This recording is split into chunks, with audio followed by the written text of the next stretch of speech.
How you guys doing out there? Shorty Vaz here again. And today I got a technical review, another gear review or unboxing. As you can see, it's the Behritone C50As. I was in the market for some full range meat potato type monitors. For anybody who's out there who does music production watching this, you already know about the Yamaha NS10s, which you also know that you have to have an amplifier to run those, and then that's a lot of power consumption, stuff like that. And there has been a lot of companies since then who has tried their hand at that same approach with having a subwoofer that focuses more on the mid-range frequencies and play music exactly how it's going to translate as far as headphones, cell phone, tablets, car audio, and stuff like that. That studio monitors sometimes can give you a misjudgment on. So I decided to go with the C50As. You also have the C5As, which are more so, they're a little bit more in the mid-range than these. They're a little bit more narrowed down, but I make a wide variety of music, so I went with these because they have a little bit of a wider sound stage, I should say. And then you also have other companies like Avitone, Mix Cubes. These pretty much go hand in hand. It's a preface thing. These are better priced, so I went with these. And also, there's these been out for a while, and there's really no unboxing videos on YouTube. So I decided to go ahead and put a little bit more content out there because everything was in foreign languages and stuff and whatnot. So go ahead and pop this out really quick.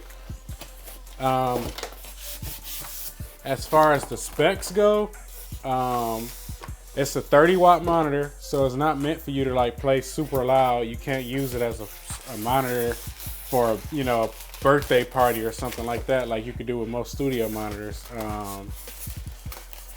It has a Class D amplifier, which is pretty cool and accurate. And as far as the that's all you really get. Nothing in the box. You just get a little template or whatever that gives you little details that most people aren't going to read. They're just going to grab this and go about their business. And you have the little outlet cable.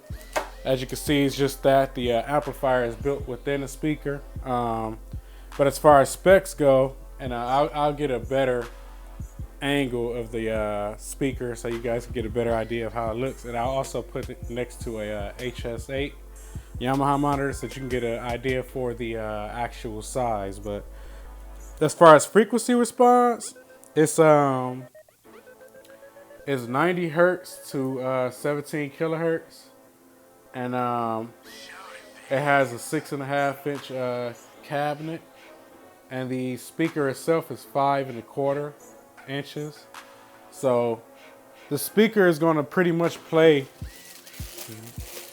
everything that your main studio monitors aren't playing, unless of course you have some higher end studio monitors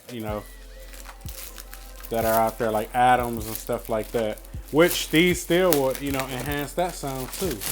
I mean, you should be, if you're doing music and you're at a point where you're buying equipment, at this point you should probably know that the more monitors you have, whether it's closed air headphones and open headphones, from studio monitors to even your basic headphones, the more monitoring you're able to reference your mixes in, the better the mixes is going to be.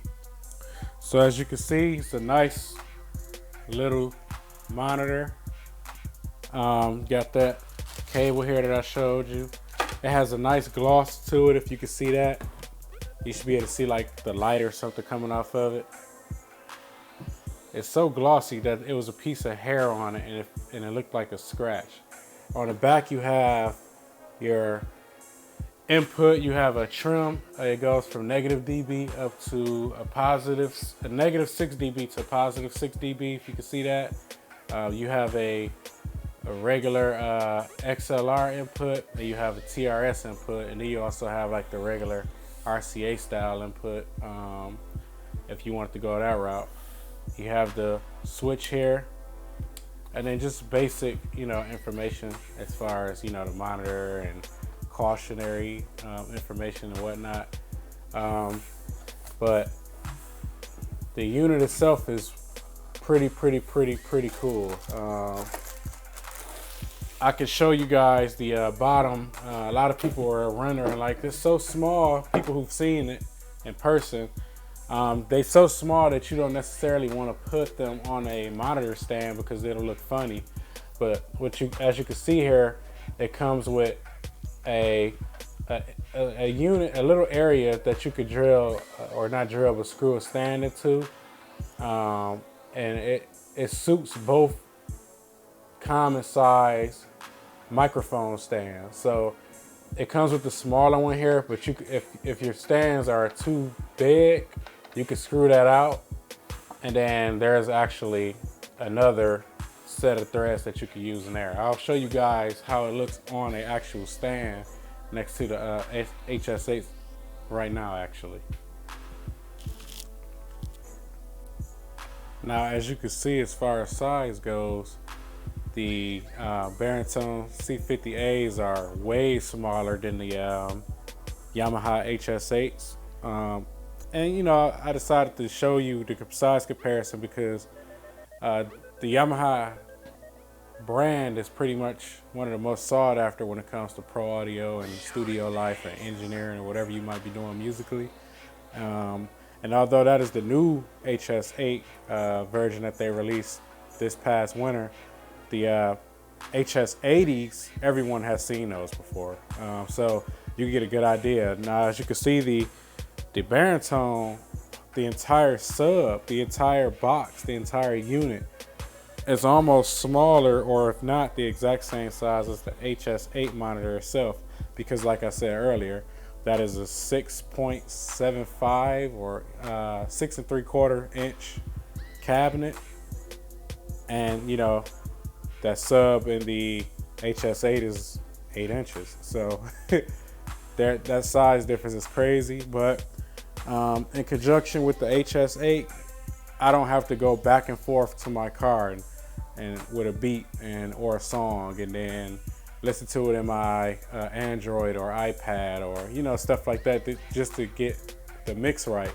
Now I can leave out of this one session playing my mix through both speakers, and I'm getting the best of both worlds. And I can leave out comfortably knowing that my mix is going to sound good when I get in the car. But of course, you got to play it in the car just in case, just to double sure before you send the product off to a client or to a radio or a DJ or whatever the case may be. So with that being said, I will go with the Behritone line if you're in a field of any kind of music creation and you're the end all be all to your product. Quality is almost more important than skill these days. So you want your quality to be A1. Sometimes you can have the best song ever, and if the quality isn't right, nobody's going to know that it's the best song ever because it's almost unbearable to listen to sometimes. It's just like trying to make a successful YouTube channel and you don't have good video quality at this point. So with that being said, to all the music producers, engineers and all that, I give the Behritons a thumbs up, and you guys have a good one. Peace.